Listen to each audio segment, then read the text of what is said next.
Let's update to 1.19.1.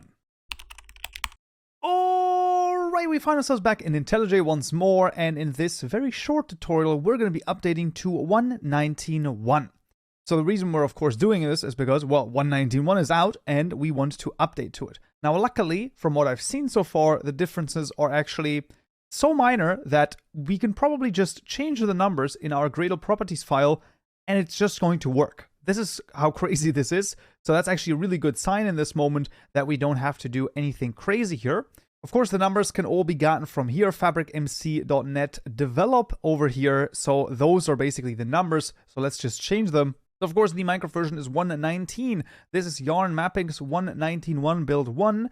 The loader version is 0.14.8, and then the Fabric version is 58.5, 1.19.1. And then let's also change our mod version here in this case, and I believe the rest should be fine. The Loom version for the Gradle still is 0.12 snapshot, so that should all be fine. And that is pretty much all that we need to change. Of course, you're watching this in the future, so possibly those numbers have changed.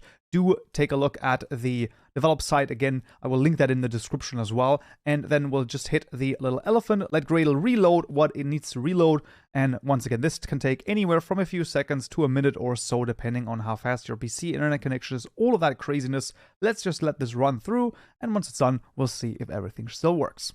Right there we are, 46 seconds. That should be it. And once again, there should be no errors present at the moment. So let's just try and run the client. And I think everything should still work. That would be, of course, a best case scenario. Now, going forward, we are, of course, going to use the 1.19.1 version here with both the Fabric and the Forge versions, basically. So there might be some incompatibilities with the just 1.19 version, but at the same time, there's really no reason to stay on 1.19 when we really think about it. So Minecraft is already starting here, so that's a very good sign.